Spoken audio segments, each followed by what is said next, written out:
2 Korintus pasal yang ke-3 ayat 5 sampai ayat ke-6. Malam ini sengaja saya mengangkat sebuah tema, yaitu penyerahan diri total pada Tuhan. Ada banyak orang yang melayani jadi anak Tuhan, tapi tidak punya penyerahan diri total kepada Tuhan.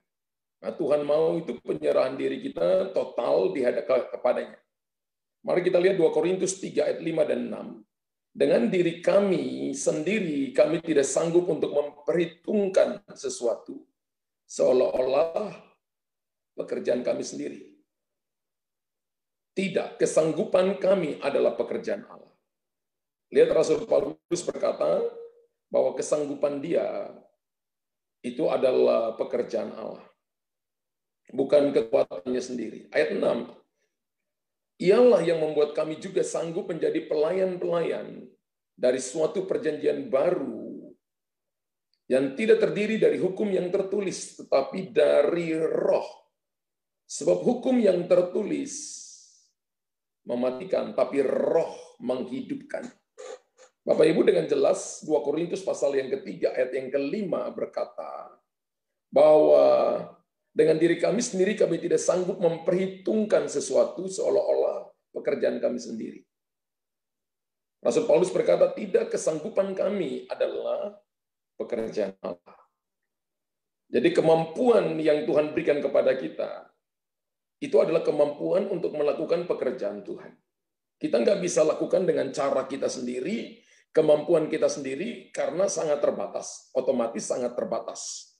Ya, dan firman Allah berkata bahwa pelayanan dalam bahasa Yunani, dalam Alkitab kita, itu diterjemahkan 3 hal, dan semuanya berhubungan dengan ibadah. Alkitab tadi mengatakan bahwa ia telah membuat kami menjadi pelayan-pelayan suatu perjanjian baru. Dan kata pelayanan, tadi saya katakan dalam Alkitab kita diterjemahkan dalam 3 hal. Semua 3 hal ini berhubungan dengan ibadah. Nah, malam ini saya mau ngajar saudara, dan saya minta Bapak Ibu catat, saya juga mau pelan-pelan sedikit. Ya, yang pertama itu disebut dengan doulos.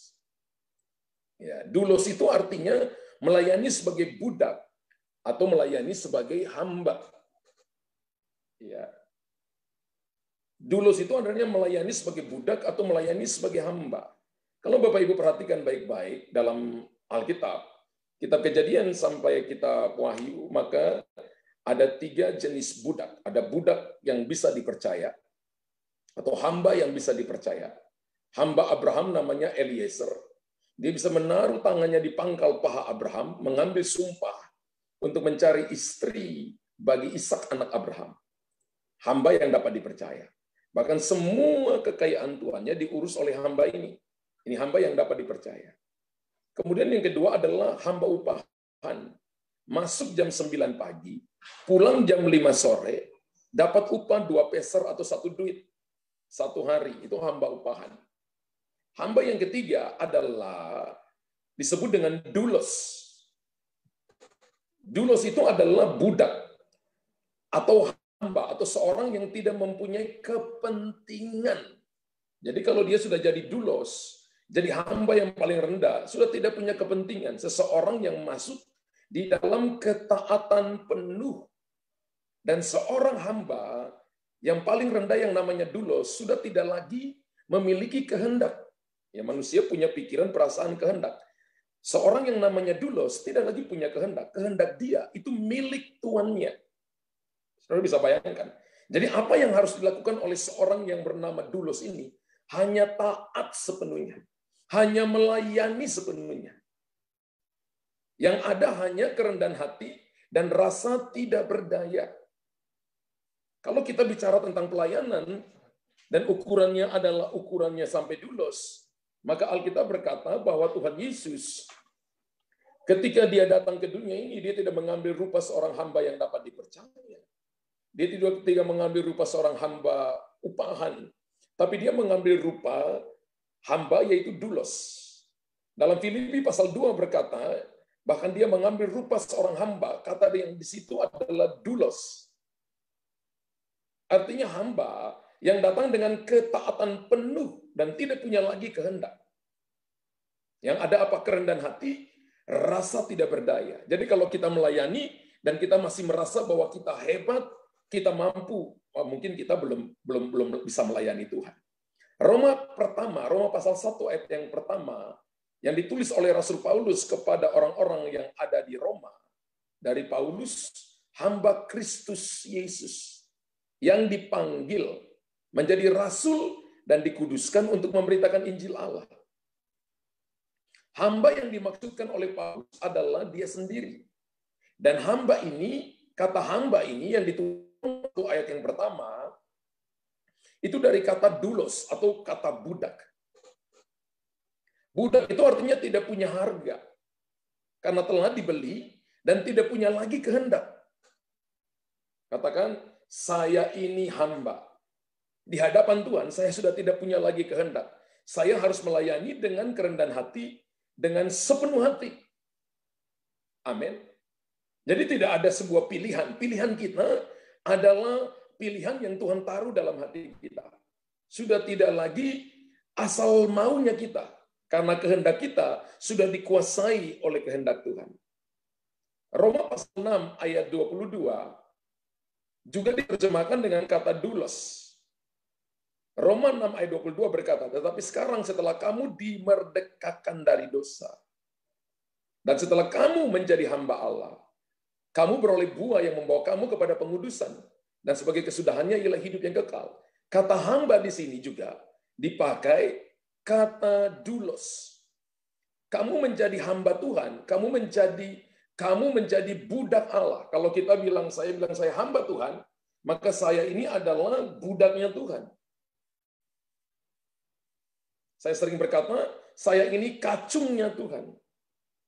Karena bukan lagi menjadi budak dosa atau budak dunia, tapi kita menjadi hamba bagi Tuhan. Amin. Kalau ada yang berkata bahwa dia hamba Tuhan, dan dia tidak melayani, dia masih mempertahankan haknya, atau kehendaknya, atau keinginannya, yang tidak sesuai dengan keinginan Tuhan, maka dia bukan disebut dengan budaknya Tuhan atau hamba Tuhan. Sebenarnya saudara dan saya adalah budak. Karena asal kata budak adalah dari kata doulos itu. Amin. 1 Korintus pasal 6 ayat 19-20 berkata, kamu telah dibeli dengan harga yang lunas dibayar. Tuhan Yesus beli kita dari mana? Pasar dosa. Dulunya kita jadi budak dosa, sekarang kita jadi budaknya Tuhan atau hamba Tuhan. Dulu kita jadi hamba setan, sekarang ketika dibeli oleh darah Yesus, kita menjadi hamba Tuhan. Amin.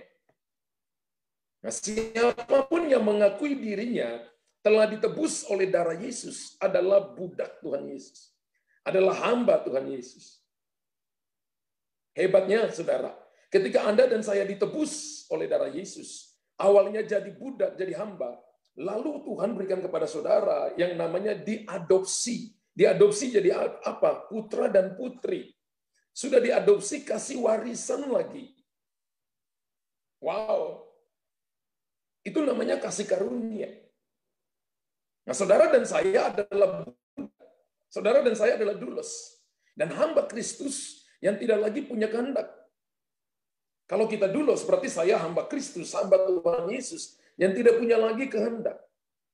Seluruh kehendak saya harus sesuai dengan kehendak Tuhan. Dan kehendak Tuhan adalah firman Tuhan. Tidak lagi hidup di dalam kehendak sendiri. Atau dia memiliki rasa tidak berdaya, sehingga bergantung sepenuhnya kepada Tuhan, dan kita melayani dia tanpa keinginan apa-apa lagi. Kenapa? Karena ketika kita jadi milik Tuhan, semua kebutuhan kita itu disuplai oleh Tuhan. Makanya salah satu ciri orang Kristen adalah ciri prajurit tidak mementingkan lagi dirinya sendiri, tapi mencari perkenanan komandannya. Kalau Bapak Ibu cari perkenanan komandannya, maka komandan yang mikir saudara dan saya. Kalau kita hamba Tuhan Yesus, maka kita tidak inginkan apa-apa lagi. Cukup kita dapat Tuhan Yesus, kita dapat semuanya. Bapak Ibu tulis di situ. Cukup saya dapat Tuhan Yesus, saya dapat semuanya. Amin.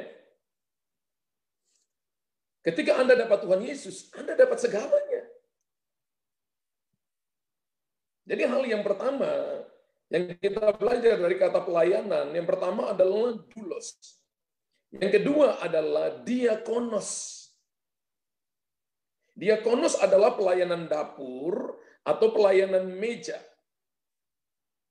Pelayanan dapur atau pelayanan meja juga berkaitan dengan pemberitaan Injil. Ya, kalau seorang yang melayani dapur, melayani di meja, menyiapkan makanan. Tapi kalau diakonos itu juga adalah menyiapkan makanan rohani, yaitu firman Tuhan. Pada saat Petrus memberitakan Injil, pada saat saya memberitakan Injil, ini disebut diakonos. Nah, seorang yang melayani atau yang bertugas melayani di gereja itu disebut dengan diaken. Amin. Atau pelayan atau pemberita Injil. Dan diakonos biasa diartikan dengan pelayanan dapur atau pelayanan meja atau orang yang memberitakan firman Tuhan. Atau disebut dengan help, providing care. Atau rasa peduli terhadap sesama, atau peduli terhadap sesama. Atau rasa membantu terhadap sesama. Jadi kalau kita bilang kita diaken, para pekerja di gereja, kita harus care dengan orang lain. Kita harus peduli dengan orang lain. Peduli dengan sesama. Atau peduli untuk nolong orang lain. Ketika lihat orang susah, Bapak Ibu ikut nolong. Orang sakit paling tidak Bapak Ibu doakan. Rasa saling menopang terhadap orang lain, terhadap sesama, itu providing care. Apa yang saudara dan saya tidak punya, apa yang tidak kamu bisa lakukan, itu dicukupi oleh orang lain. Sehingga Kisah Rasul pasal 2 berkata, yang kaya tidak menjadi kaya, yang miskin tidak kekurangan, yang miskin tidak kekurangan, yang kaya tidak berkelebihan karena mereka saling care satu dengan yang lain. Itu diakonos. Makanya pada Kisah Rasul itu diangkat 7 orang untuk jadi pelayan meja. Dan semua orang yang diangkat yang disebut diakonos ini, mereka penuh dengan Roh Kudus. Haleluya. Kalau saudara melihat di dalam pelayanan atau dalam suatu pelayanan ada yang disebut dengan diaken, maka diaken adalah pelayanan kasih. Diaken adalah diakonos. Haleluya. Kita membantu orang lain, kita memperhatikan orang lain, kita menolong orang lain, kita datang dan memberikan nasihat kepada orang lain, tujuannya adalah membantu orang lain. Saya ingat ketika mulai lockdown bulan Maret, dan saya dengan istri, dengan anak-anak terkunci di Jakarta, di apartemen di sana. Kemudian akhirnya Tuhan kasih saya visi untuk memulai pelayanan ini. Dan pelayanan ini adalah untuk healing and prophesy, untuk menolong mereka yang sakit. Yang mungkin kalau ke dokter takut. Yang mungkin datang ke rumah sakit takut. Mereka yang lagi dalam masalah, dalam persoalan, tidak tahu jalan keluar. Pelayanan ini menjawab mereka, jawab kebutuhan mereka. Lalu campur tangan Roh Kudus sehingga ada banyak orang disembuhkan, dipulihkan, dapat jawaban jalan keluar. Kira-kira itu mungkin providing care, ya saudara ya. Nah, kami punya pelayanan namanya care for the sick atau assist the poor. Peduli orang sakit, nolong orang miskin. Ingat bahwa gereja bukan departemen sosial, tapi Tuhan ajar kita untuk menolong sebisa yang kita bisa. Tujuannya adalah untuk menarik potensi keluar dalam diri orang-orang yang tidak mampu, untuk mereka menemukan potensi maksimal, sehingga mereka satu saat bisa jadi berkat bagi banyak orang. Nah, tugas kita sebagai diakonos, diaken itu, jadi tidak hanya sebagai asyir di gereja, tidak hanya sebagai doa persembahan di gereja, ya atau ambil kolekta di gereja. Tidak. Tugas diaken atau diakonos itu adalah menolong orang lain. Bagaimana kita bisa menolong orang lain? Makanya kita mulai dengan melayani sebagai punya hati doulos. Kalau kita nggak pernah punya penyerahan total, nggak merasa memiliki hak, atau masih merasa memiliki hak, sulit melayani. Ada orang yang merasa punya kedudukan di luar, dia rasa bahwa dia kaya, dan ketika dia masuk gereja, dia nggak mau lakukan pelayanan-pelayanan seperti ini. Nah, orang model seperti ini tidak bisa disebut dengan pelayan Tuhan atau hamba Tuhan. Karena hamba Tuhan itu harus doulos, sudah tidak punya hak. Dia seperti budak. Ya, prinsipnya seperti itu karena doulos itu adalah budak. Kalau yang pertama doulos, kemudian diakonos, yang ketiga ibadah itu disebut dengan liturgikos. Kemudian kita dapat kata liturgi. Liturgikos adalah pelayanan terhadap sesama. Pelayanan yang berhubungan dengan ibadah. Dan bersentuhan langsung dengan Tuhan. Nah, pelayanan gereja itu disebut liturgikos. Atau kita kenal dengan kata liturgi. Pelayanan sesama itu apa? Mendoakan orang sakit.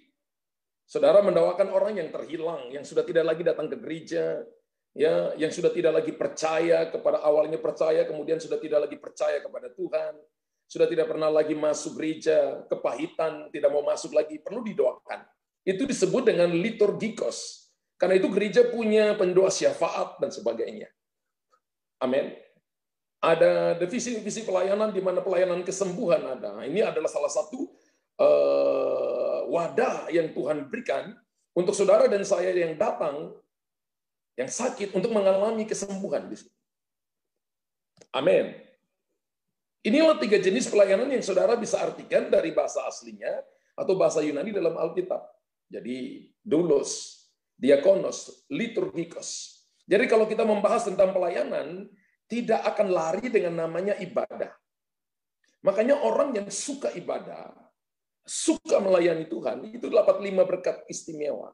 Saya pernah bagi kepada saudara. Pertama, dia dilindungi dari sorga, dipimpin dari sorga, dia dapat suplai sorga, dapat promosi sorga, dapat kuasa sorga. Kalau Anda dan saya melayani Tuhan, maka Anda dapat 5 berkat istimewa ini. Apa pertama? Dipimpin dari sorga, dilindungi dari sorga, dapat kuasa sorga, suplai sorga, dan promosi sorga. Jadi kalau kita tidak melayani, kita nggak dapat apa-apanya. Nggak dapat sama sekali. Ya, Israel ketika tidak mau melayani Tuhan, mereka dibuang jadi tawanan di Babel 70 tahun. Masih tidak mau melayani Tuhan, masih tidak mau beribadah kepada Tuhan, ke Mesir 430 tahun, jadi budak. Masih tidak mau melayani Tuhan, dibawa Ottoman Turki 400 tahun. Masih tidak mau melayani Tuhan, di bawah penguasaan Inggris Raya 80 tahun. Jadi bangsa yang paling banyak dijajah, bukan Indonesia. Israel itu bangsa paling banyak dijajah. Ribuan tahun. Alasannya karena mereka tidak mau ibadah. Dan saya percaya bahwa ibadah bukan hanya kita pergi ke gereja saja. Bapak Ibu tahu apa definisi daripada gereja? Gereja punya arti bukan gedung fisik. Pertama, gereja punya arti yang pertama organisme. Makanya pengakuan iman kita, gereja yang kudus dan am itu bahasa Yunani yang artinya pribadi, personal. Jadi gereja arti pertama adalah organisme, pribadi. Gereja bukan gedungnya, gereja adalah orangnya. Pertama, arti gereja adalah organisme. Yang kedua adalah gereja adalah sebuah organisasi. Ada sistem, ada tatanan di dalamnya, tatanan kerajaan Allah yang dibangun. Yang ketiga adalah gereja secara fisik. Ada gedung-gedung gereja secara fisik. Itu salah satu arti gereja. Yang keempat adalah gereja secara universal, kita sebagai tubuh Kristus. Jadi itu arti gereja. Jadi kita nggak bisa terjemahkan gereja hanya cuma dari gereja gedung fisik. Tidak. Gereja adalah pribadi. Itu berarti ibadah artinya bukan hanya kita pergi ke gereja saja. Tapi ibadah atau pelayanan adalah bagaimana cara kita memperhambakan diri kepada Tuhan. Karena bagi saya, ibadah itu adalah bagaimana kita memperhambakan diri kepada Tuhan. Dan tidak semua orang mau memperhambakan diri kepada Tuhan. Memperhambakan diri artinya kita taat, kita tunduk kepada Tuhan. Kita rendah hati, kita merasa tidak mampu, merasa tidak bisa apa-apa tanpa Tuhan. Itu namanya memperhambakan diri kepada Tuhan. Katakan amin. Kalau kita melayani terus kita merasa bahwa saya punya kedudukan, ya saya yang harus datang ngatur gereja karena saya kasih perpuluhan yang gede, karena saya kasih uang banyak untuk gereja. Kalau nggak ada saya, maka gereja nggak ada. Salah. Maka gereja nggak jalan. Salah. Betul pendeta gembala butuh uang, tapi uang bukan juga segalanya. Makanya Yesus berkata manusia hidup bukan cuma dari roti saja, tapi dari setiap firman yang keluar dari mulut Allah. Yang Tuhan mau adalah kerelaan, bagaimana kita memperhambakan diri, bagaimana kehendak kita dikuasai oleh kehendak Tuhan untuk melakukan kehendak Tuhan di bumi ini. Memperhambakan diri artinya mengulurkan tangan kepada sesama. Membantu orang yang membutuhkan. Itu pelayanan. Mendoakan orang yang sakit. Care dengan orang yang punya masalah. Saya belajar banyak, saudara. Terutama saya belajar dari istri saya bagaimana care dengan orang lain. Nah, saya pada dasarnya sebenarnya cuek. Malas dengan urusan-urusan yang terlalu berbelit-belit itu saya malas. Saya sangat yang simple-simple. Tapi saya belajar dari istri saya, terutama keluarganya, sangat care dengan orang lain. Saya pikir itu sesuatu yang baik untuk diambil, untuk dipelajari. Karena hidup ini adalah tentang bagaimana kita belajar dengan Tuhan. Mengulurkan tangan kepada sesama. Membantu orang lain, mendoakan orang lain. Haleluya. Terutama mendoakan orang-orang sakit. Saudara yang bersentuhan dengan orang-orang yang membutuhkan lewat doa. Makanya Bapak Ibu lihat kami di sini ada tulisan yang mau hubungi doa nanti dijadwalin. Bahkan saya itu satu hari bisa doakan konseling Bapak Ibu ada yang sampai 3 orang satu hari. Saya juga bukan nganggur. Ya. Saya punya kesibukan yang begitu banyak juga. Tapi karena ini adalah pelayanan, saya memperhambakan diri, saya disebut hamba Tuhan, maka harus memperhambakan diri kepada kehendak Tuhan. Salah satu kehendak Tuhan adalah bersentuhan dengan orang-orang yang membutuhkan kita lewat doa. Otomatis Bapak Ibu juga harus mengerti bahwa saya nggak mungkin handle Bapak Ibu dalam satu hari. Makanya perlu ada jadwal, mungkin perlu tunggu waktu. Dijadwalkan. Itulah pelayanan. Ya, karena ada sistem, ada organisasinya. Jadi pelayanan bukan hanya datang ke gereja, atau hanya melakukan kegiatan gerejawi saja. Bagi saya itu pengertian yang terlalu minim tentang pelayanan. Saya gembala, ya, saya hamba Tuhan. Bagi saya kalau orang cuma mengartikan pelayanan, hanya datang ke gereja, jadi singers, main musik, ya kemudian kita nari di gereja, jadi asyir di gereja, jadi bendahara di gereja, jadi diaken di gereja, itu arti terminis. Pada itu. Jadi pelayanan itu apa sesungguhnya? Adalah penyerahan hidupmu 24 jam untuk Tuhan dalam satu hari. Bukan sekali-sekali, bukan mau khotbah baru baca Alkitab. Ya, bukan karena ada masalah baru datang berdoa. Makanya kenapa Tuhan itu nggak langsung jawab doa saudara? Karena Anda dan saya berdoa hanya pada waktu ada masalah. Jadi waktu tidak ada masalah, kita tidak datang ke Tuhan. Berkali-kali saya katakan begini, jangan mulai berdoa, jangan mulai datang berdoa, kalau baru ada masalah, jangan. Alkitab ajarkan berdoalah senantiasa. Jadi definisi pelayanan bagi saya adalah penyerahan hidupmu 24 hours, 24 jam dalam satu hari. Dan harus dilakukan 365 hari dalam satu tahun.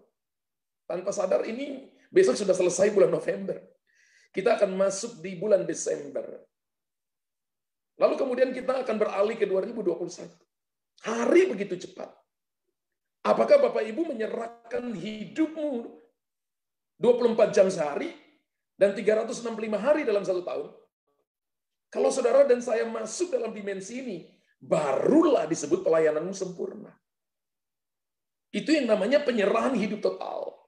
Bahwa apapun yang terjadi dalam hidupku, aku sudah serahkan untuk Tuhan. Mazmur 37 ayat yang kelima berkata, serahkan hidupmu kepada Tuhan. Yang kedua, percayalah kepadanya. Yang ketiga, maka ia akan bertindak. Bapak Ibu lihat sebuah strata di situ, bahwa ada bagian kita. Bagian kita ada 2 bagian, yaitu menyerahkan hidup kepada Tuhan, lalu percaya kepadanya, baru dia bertindak. Jadi kalau tidak serahkan hidup kepada Tuhan, tidak penyerahan total kepada Tuhan, tidak percaya kepadanya, maka kita nggak akan lihat intervensi Tuhan. Tidak lihat jawaban doa. Jelas ya saudara, jelas. Makanya saya sebut kalau saudara masuk dalam dimensi ini, penyerahan hidupmu 24 jam sehari ke dalam tangan Tuhan, dan 365 hari dalam satu tahun, itu baru pelayanan sempurna. Itu baru pelayanan sesungguhnya. Saya ulangi lagi, jadi pelayanan bukan di gereja. Bukan hanya hari Minggu. Saudara dan saya menjaga hati, jaga kudusan. Tapi setiap hari saudara dan saya harus hidup dalam kebenaran. Tulis itu. Saya setiap hari harus hidup dalam kebenaran. Bapak Ibu tulis di situ. Saya setiap hari harus hidup dalam kebenaran. Amin. Setiap hari saudara harus melatih diri untuk beribadah dengan cara hidup benar dan kudus. Itu baru namanya pelayanan. Bapak Ibu tulis itu, pelayanan adalah 24 jam sehari saya menyerahkan hidup saya kepada Tuhan. Itu pelayanan. Bukan cuma di gereja. Ada orang bisa melayani di gereja, tapi setelah itu nggak menyerahkan hidup ke dalam tangan Tuhan. Tapi kita diajarkan hari ini, saudara dan saya harus menyerahkan hidupmu ke dalam tangan Tuhan. Jadi, pelayanan bagi saya adalah begini. Itu adalah kewajiban bagi setiap orang yang telah ditebus oleh Tuhan Yesus. Kenapa kita disuruh melayani Tuhan? Karena itu satu-satunya cara yang Tuhan berikan kepada kita untuk kita membalas kasih-Nya. Dengan cara apa? Menyerahkan hidupmu every day, every minutes, 24 jam sehari, 365 hari setahun di dalam tangan Tuhan. Itu jadi kewajiban. Bapak Ibu tulis, itu kewajiban saya untuk menghormati, menghargai kasih karunia dari Tuhan. Haleluya. Wow. Sampai di sini Bapak Ibu diberkati. Bapak Ibu bisa tulis itu, saya diberkati. Nah, dalam perjanjian baru kita menemukan ada 4 rasul yang menggambarkan 4 unsur dasar pelayanan dalam perjanjian baru. Sekali lagi, dalam perjanjian baru kita menemukan ada 4 rasul yang menggambarkan 4 unsur dasar pelayanan dalam perjanjian baru. 3 rasul pertama itu yaitu Yakobus, Petrus, Yohanes. Dan 3 rasul ini sangat spesial di mata Tuhan. Karena mereka meletakkan dasar pelayanan perjanjian baru melalui pelayanan yang spesial yang Tuhan percayakan kepada mereka. Matius 17 ayat 1 sampai ayat yang ketiga. Matius 17 ayat 1 sampai ayat yang ketiga. 6 hari kemudian Yesus membawa Petrus, Yakobus, dan Yohanes, saudaranya. Dan bersama-sama dengan mereka ia naik ke sebuah gunung yang tinggi. Ini namanya Gunung Tabor, atau Gunung Konfigurasi, atau Gunung Kemuliaan. Di situ mereka sendiri saja. Lalu Yesus berubah rupa di depan mata mereka. Wajahnya bercahaya seperti matahari. Dan pakaiannya menjadi putih bersinar seperti terang. Maka tampaklah kepada mereka Musa dan Elia sedang berbicara dengan dia. Bapak Ibu perhatikan baik-baik ayat di atas. Sewaktu Yesus berubah wujud, yang hadir hanya Yakobus, Petrus, Yohanes. Kalau mau merubah wujud kan ada 12 murid. Kenapa nggak panggil 9 yang lain, lalu berubah di depan kedua-12-nya? Kenapa mesti di depan 3 murid ini saja? Begitu kan Bapak Ibu? Apa maksud Tuhan? Tuhan punya maksud. Tuhan sedang mempersiapkan mereka untuk menjadi pionir. Be a role model dari pelayanan perjanjian baru.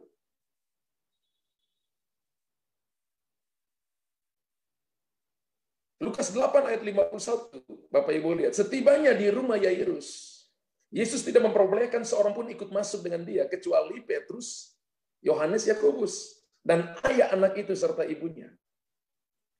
Bapak Ibu perhatikan. Yairus anaknya mati. Dan ketika Yesus sampai di sana, dia sedang ada dengan murid-murid. Dia hanya membawa 3 orang ini kembali. Petrus, Yakobus, Yohanes. Waktu Yesus mau membangkitkan anak ini, Yesus hanya bawa 3 orang ini. Pertanyaannya begini, mengapa 3 orang ini yang terus diambil oleh Yesus ketika membangkitkan anak Yairus, ketika dia berubah rupa, ketika dia ada di Taman Getsemani, dia ambil cuma 3 murid ini.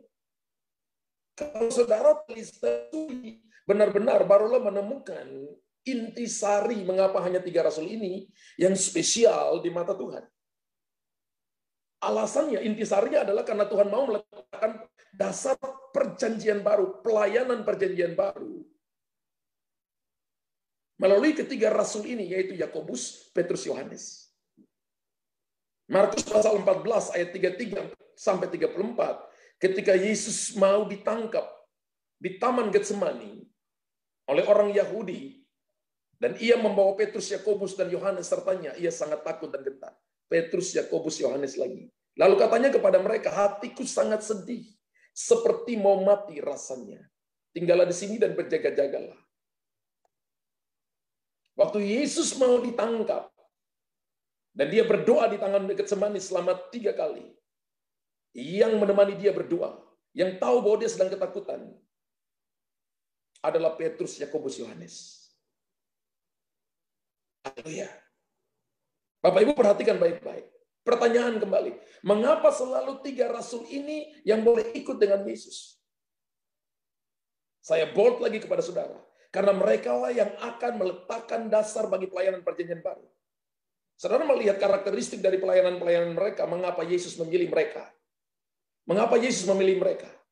Nanti kalau kita sampai di kisah para rasul, baru Tuhan menambahkan 1 orang rasul di situ untuk menjadi dia role model, ditambahkan Paulus. Ya. Maka ada 4 pelayanan yang menjadi fondasi pada perjanjian baru, yaitu pelayanan Yakobus, pelayanan Petrus, pelayanan Paulus, pelayanan Yohanes.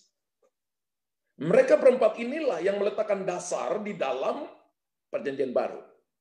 Makanya khotbah saya ini saya katakan ini pengajaran. Saya mau pelan-pelan dengan saudara. Mengapa mereka dan pelayanan mereka begitu spesial bagi Tuhan?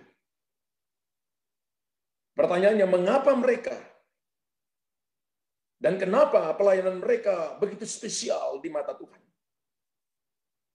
Karena mereka adalah pencetus-pencetus dari pelayanan perjanjian baru. Karena pelayanan mereka menggambarkan suatu pelayanan yang luar biasa, di mana Tuhan pakai banyak hal melalui mereka. Saya percaya Tuhan juga bisa pakai saudara dengan cara itu. Mari Bapak Ibu kita lihat latar belakang dan keahlian profesi mereka sebelumnya. Yang pertama kita lihat dulu Paulus. Profesi Paulus itu adalah kerjanya membuat tenda, membangun kemah. Kemudian ketika dia dipakai oleh Tuhan, pelayanan Paulus selalu berhubungan dengan membangun gereja. Dia berkata, aku adalah ahli bangunan, kata Paulus. Dan dia berkata, ahli bangunan apa? Ahli bangunan Allah. Meletakkan dasar. Dan orang lain terus membangun di atasnya. Entah dengan kayu, rumput kering, jerami, atau emas, atau permata. Tapi satu saat nanti, semuanya akan diuji dengan api. Tapi Rasul Paulus berkata, aku adalah ahli bangunan. Kenapa dia dipilih jadi ahli bangunan untuk membangun bangunan Allah, yaitu gereja Tuhan? Karena latar belakang dia adalah membangun tenda. Kalau sekarang profesinya adalah dia membangun infrastruktur. Amin. Dia membangun suatu tubuh Kristus, di mana kita harus selalu hidup benar. Tujuannya supaya kita menjadi sebuah bangunan yang tidak saling menyerang satu dengan yang lain, tubuh Kristus yang saling unity, sehingga Yesus bisa meletakkan kepalanya. Kalau sekarang dia adalah seorang bisnismen yang berhubungan dengan properti, mungkin bangun bangunan-bangunan pencakar langit. Ada kalanya Tuhan memakai latar belakang kita untuk menjadi sebuah role model dari pelayanan yang Tuhan mau. Itu latar belakang Paulus. Latar belakang Petrus apa? Profesinya adalah kerja menjala ikan. Dan satu saat Tuhan bilang gini, sekarang kamu bukan lagi penjala ikan, tapi penjala manusia. Pelayanan Petrus diubah menjadi penjala manusia, yaitu membangun kerajaan Allah. Bahkan sampai Matius 16 berkata, kamu akan kuberi kunci kerajaan surga. Mengapa Tuhan memberikannya kepada Petrus, memberikan kunci kepada Petrus? Karena melalui pelayanan Petrus, semua penginjilan bisa terbuka ke seluruh dunia. Bapak Ibu lihat latar belakang saudara, itu sangat menentukan. Jadi jangan anggap remeh latar belakang saudara, karena Tuhan bisa pakai itu untuk membangun kerajaannya melalui saudara. Memperluas Injil melalui saudara. Jadi kalau saudara lihat pelayanan Petrus, saudara melihat kerajaan Allah. Kepadamu kuberikan kunci kerajaan Allah. Terjemahan bahasa Inggris bukan cuma satu kunci. Tapi the keys, banyak kunci. Haleluya. Amin. Kalau Bapak Ibu perhatikan lagi pelayanan Yohanes. Yohanes adalah seorang ahli merawat. Latar belakangnya ya. Yang membereskan jala yang rusak. Apa sih ciri khas pelayanan Yohanes? Bila kita pelajari Injil Yohanes, pelayanan Yohanes itu berdasarkan Allah adalah kasih. Jadi kalau saudara baca Matius, Markus, Lukas, Yohanes, 4 Injil ini, maka Injil Yohanes disebut dengan Allah adalah kasih. Bagaimana cara melayani dengan kasih? Semua pelayanan 3 rasul di atas, Petrus, Yakobus, dan Paulus, Petrus, Yakobus, dan Paulus, tidak akan berhasil bila tidak dirangkum semuanya dengan kasih. Ingat bahwa latar belakang pekerjaan Yohanes adalah membereskan jala. Kalau ada jala yang rusak, robek, maka Yohanes memperbaiki dan merapikannya. Ada pelayanan orang yang jadi peacemaker. Ketika orang bertengkar, maka dia merajut kembali. Orang itu datang dan merajut kembali. Kita harus hargai pelayanan seperti ini. Ini pelayanan Yohanes. Bukan Yohanes Pembaptis, ya, Yohanes murid Yesus yang menulis kitab Yohanes. Bila ada orang yang pergi, bila ada gereja yang bertengkar, maka ada hamba Tuhan yang datang membawa urapan Yohanes ini. Menjala, merajut kembali.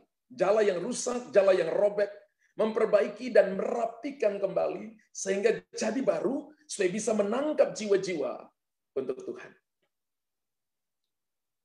Wow. Dari latar belakang mereka ini, Anda sudah mulai tahu.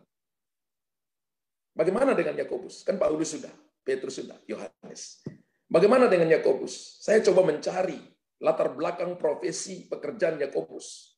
Dan saya temukan tidak ada catatan dalam Alkitab. Coba Bapak Ibu bisa lihat. Bapak Ibu bisa cari. Adakah catatan tentang Yakobus? Tapi pelayanan yang paling utama yang saya mau bicarakan kepada saudara hari ini adalah pelayanan Yakobus. Walaupun tidak tercatat sama sekali dalam Alkitab, tapi pelayanan Yakobus adalah pelayanan yang paling utama. Tahukah saudara bahwa Yakobus ini bukan murid Yesus. Yakobus ini adalah murid Yesus. Bukan Yakobus yang menulis kitab Yakobus. Yakobus ini adalah saudara Yohanes yang menulis kitab Yohanes. Kalau kitab Yakobus itu adalah saudara Tuhan Yesus, saudara tiri Tuhan Yesus. Ya. Yakobus ini adalah Yakobus anak Zebedeus. Sedangkan yang menulis kitab Yakobus adalah Yakobus saudara Tuhan Yesus. Jadi yang dimaksudkan Tuhan Yesus dengan Yakobus di sini adalah Yakobus yang tidak tampil dalam Alkitab, yang selalu dipanggil, selalu bertiga, Petrus, Yakobus, Yohanes. Itu Yakobus yang tidak tampil di Alkitab. Saudara tidak melihat bahwa Yakobus berkhotbah, tidak ada catatan bahwa Yakobus menulis kitab Yakobus tentang pelayanan yang dia kerjakan. Saudara tidak melihat bahwa Yakobus menumpangkan tangan atas orang sakit atau menyembuhkan orang sakit atau mengusir setan-setan. Tidak ada catatan tentang dia.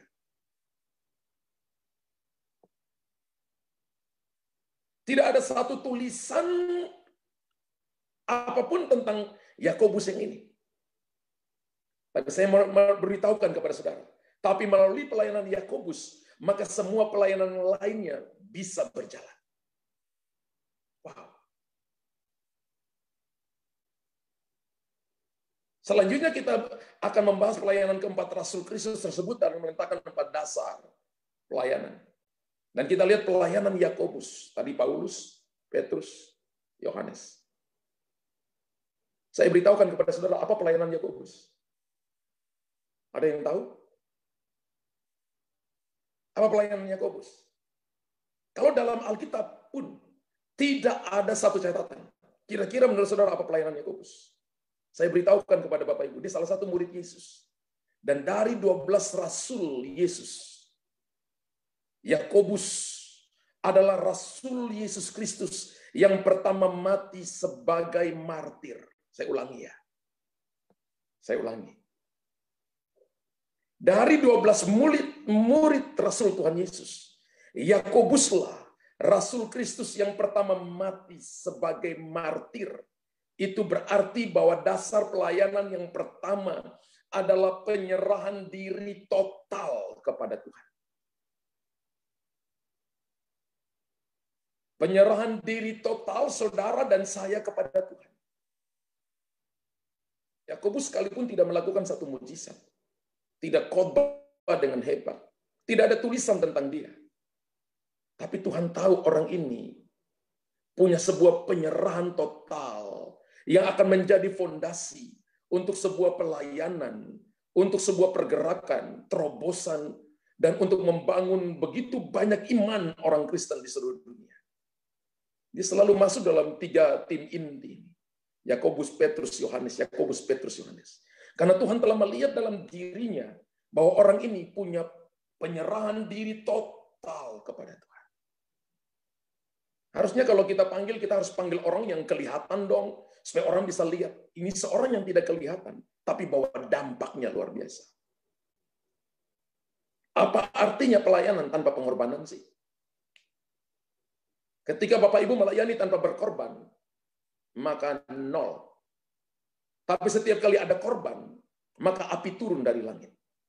Ingat para imam perjanjian lama ketika mereka mempersembahkan korban, mereka hanya pastikan bahwa domba itu adalah domba yang terbaik. Kambing itu adalah kambing yang tidak cacat celah. Dan ketika ditaruh di atas mezbah korban bakaran, maka api turun dari langit. Imam pada masa perjanjian lama tidak pernah masuk di depan mezbah korban bakaran pakai korek api. Prinsipnya sampai hari ini. Bahwa pelayanan tanpa berkorban, maka tidak ada kemuliaan. Tapi setiap kali ada korban, maka kemuliaan Tuhan dinyatakan. Bapak Ibu tulis di situ, pelayanan tanpa korban tidak ada kemuliaan. Tapi setiap ada korban, maka kemuliaan Tuhan dinyatakan. Amin. Jangan bilang saudara melayani kalau saudara tidak mau berkorban. Ada orang yang mau sembuh. Ada orang yang mulai terobosan. Tapi dia tidak mau berkorban waktu. Dia tidak mau berkorban perasaan. Bahkan kalau dia punya berkat, dia tidak mau korban duit. Dia tidak mau korban uang untuk extending the kingdom, memperluas kerajaan Tuhan. Tapi dia cuma mau yang dia mau. Nggak bisa. Ada banyak kali Tuhan menguji hati kita, di mana ujian itu saudara dan saya harus lulus. Berkorban perasaan, berkorban harga diri, berkorban keinginan, berkorban segala-galanya. Saudara, November 2019, saya ingat itu lantai 2 gereja yang sedang kami bangun itu mau dicor. Tapi karena kami kehabisan dana waktu itu, dan uang kami itu dibawa lari sama orang, sehingga akhirnya kami tidak bisa membayar sewa scaffolding dalam jangka waktu beberapa bulan.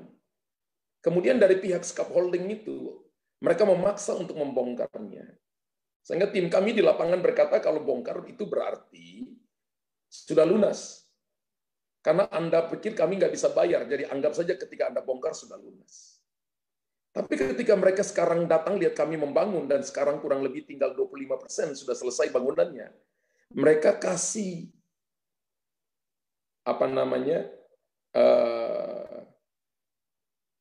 nagih kembali. Mereka mau nagih kembali biaya yang selama ini tidak bisa kami bayar itu.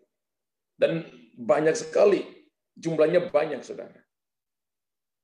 Kemudian akhirnya salah satu saudara saya, karena dia pengacara, akhirnya dia ngomong. Ya. Orang-orang di samping saya berkata, Pak, sudah jangan kasih satu uang pun.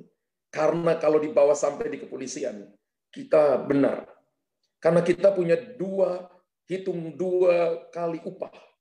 Mereka jatuhkan, kayu-kayu kita jatuh, besi-besi kita jatuh, tukang yang sudah kerja awalnya kemudian jatuh, tukang kita angkat lagi, pasang lagi 2 kali upah.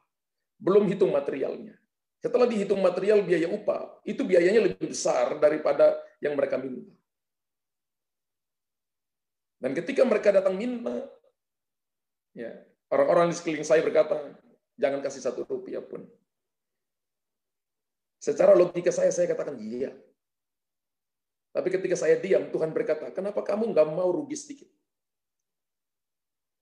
Kenapa kamu nggak mau sepertinya harga dirimu diinjak sedikit? Kenapa kamu nggak mau kehilangan sedikit? Lalu Tuhan tiba-tiba kasih saya ayat, kalau orang minta baju, kasih juga jubah. Kalau orang suruh berjalan, ajak kamu berjalan 1 mil, berjalan dengan dia 2 mil. Kemudian saya katakan begini, saya katakan kepada saudara saya yang pengacara, ngurus,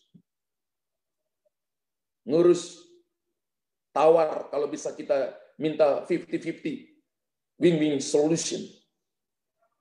Akibatnya apa, saudara? Dari biaya sekian ratus juta akhirnya dipotong 40%. Kemudian kita cicil. Saya katakan no problem. Intinya adalah membawa damai sejahtera. Kalau kita bilang kita pelayanan, maka saudara dan saya harus berkorban. Logikanya nggak masuk akal. Hitung-hitungan nggak masuk akal. Harusnya dia yang ganti kami. Kalau bisa memilih, saya lebih suka jalan-jalan. Kalau bisa memilih, saya lebih suka tidak mau diganggu. Kan begitu. Tapi karena ini pelayanan, saya memilih untuk lebih menyenangkan Tuhan dan orang-orang yang membutuhkan daripada kesenangan kami sendiri. Bagaimana dengan saudara? Ada kalanya kalau dipikir-pikir waktu kami, ada kalanya kebanyakan habis juga untuk ngurus orang. Tapi saya selalu bilang untuk istri saya, ini calling pelayanan. Yakobus tidak melakukan suatu mujizat pun. Tidak ada catatan dia berkhotbah tumpang tangan orang sembuh. Tidak ada catatan dia menulis sebuah kitab atau catatan-catatan pendek apapun, nothing. Sama sekali tidak. Tapi dia rasul pertama yang jadi martir. Bagaimana caranya supaya saudara dan saya bisa jadi berkat bagi sesama? Ketika Anda jadi martir, maka darah Anda itu menjadi pupuk yang subur untuk Injil diberitakan di seluruh dunia.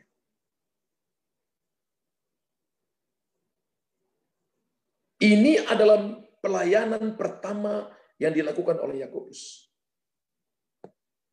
Yakobus adalah murid Tuhan Yesus, orang yang tidak terlihat. Dalam pelayanan, orang yang tidak menonjol dari murid-muridnya.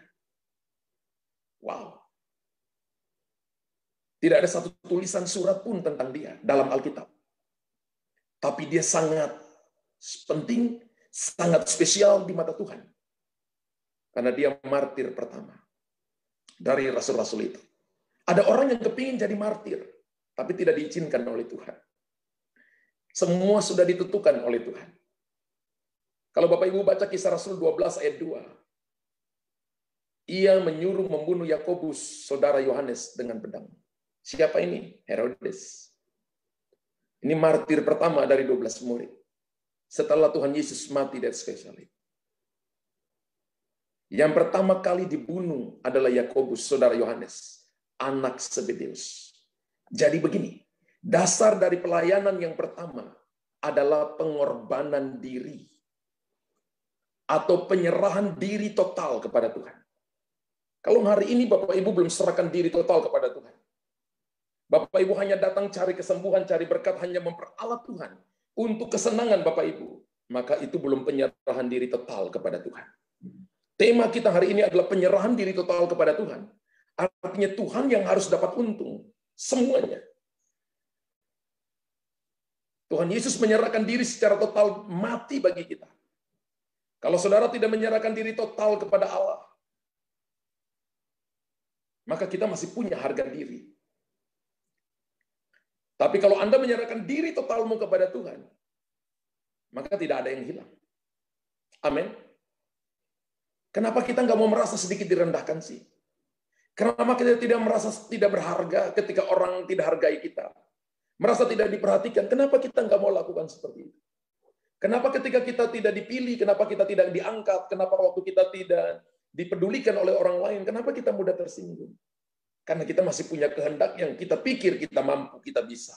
Belum diserahkan kepada Tuhan, kita belum lulus. Kalau saudara masih memiliki perasaan ini, saudara belum mengenal pelayanan, saudara belum mengenal pribadi yang Anda sembah. Anda mungkin memperalat dia untuk dapat tujuan Anda. Tapi Anda belum kenal Tuhan. Ingat ini, dasar utama pelayanan adalah kerelaan untuk berkorban. Dan kerelaan untuk menderita bagi Tuhan. Wahyu 12 ayat 11.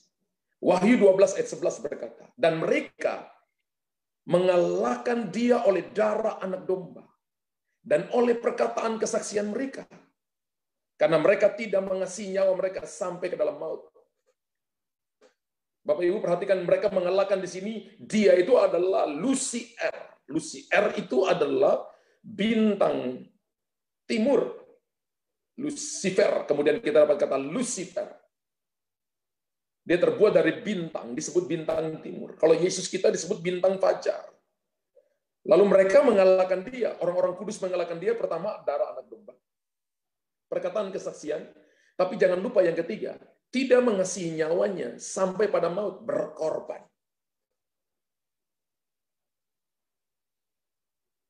Makanya ada lagu, oleh darah anak domba, oleh kesaksian kita, iblis dikalahkan. Mungkin mesti tambah satu, tidak mengasihi nyawa sampai maut. Karena dasar pelayanan yang pertama adalah pengorbanan. Tanpa kita berkorban, kita nggak akan lihat terobosan yang besar yang akan terjadi dalam hidup kita. Amin. Ini yang Tuhan mau, Bapak Ibu. Filipi 2 ayat yang ke-8. Coba kita lihat. Filipi 2 ayat yang ke-8. Dan dalam keadaan sebagai manusia, ia telah merendahkan dirinya dan taat sampai mati. Bahkan sampai mati di kayu salib. Dalam keadaan sebagai manusia. Siapa ini? Tuhan Yesus. Ia telah merendahkan dirinya. Taat sampai mati. Bahkan sampai mati di atas kayu salib. Ini menggambarkan siapa Yesus. Dan apa yang dimaksudkan dengan pelayanan perjanjian baru. Apa yang Yesus lakukan? Pertama, Yesus menjadi manusia. Dia memakai rupa seorang hamba. Ini sudah penyerahan diri total. Kalau Tuhan yang kita sembah saja punya penyerahan diri total, bagaimana dengan saudara? Kalau ada persoalan, ada masalah, serahkan dirimu kepada Tuhan. Karena Tuhan hanya melindungi apa yang kita serahkan. Tuhan hanya menjaga apa yang kita serahkan. Yang pertama, Yesus menjadi manusia, memakai rupa seorang hamba. Ini sudah penyerahan diri total. Yang kedua, dia harus menyerahkan nyawanya menjadi tebusan bagi banyak orang. Kalau orang tidak menyerahkan diri total kepada Tuhan, maka nggak mungkin Yesus menyerahkan nyawa. Dan Yakobus melakukan ini. Jadi sekali lagi, dasar pelayanan utama adalah penyerahan diri total kepada Allah. Ini yang saya sebut dengan doulos. Bagaimana dengan saudara? Kalau kita merasa bahwa kita paling hebat, paling mampu, paling bisa, rasa kita diurapi, rasa bahwa pelayanan kita yang paling hebat dan sebagainya, dan merasa kita nggak peduli dengan orang lain, merasa bahwa kita yang paling kaya, merasa kita yang paling pintar, paling ganteng, paling berprestasi, tanpa pengorbanan, maka itu bukan pelayanan. Kita cuma show kepada orang lain dan tidak memuliakan Tuhan. Tapi ketika saudara dan saya penyerahan diri total kepada Tuhan, kehendak saudara adalah kehendak Tuhan, maka itu adalah doulos. Anda dan saya dilayakkan melayani Dia. Tuhan memberkati saudara.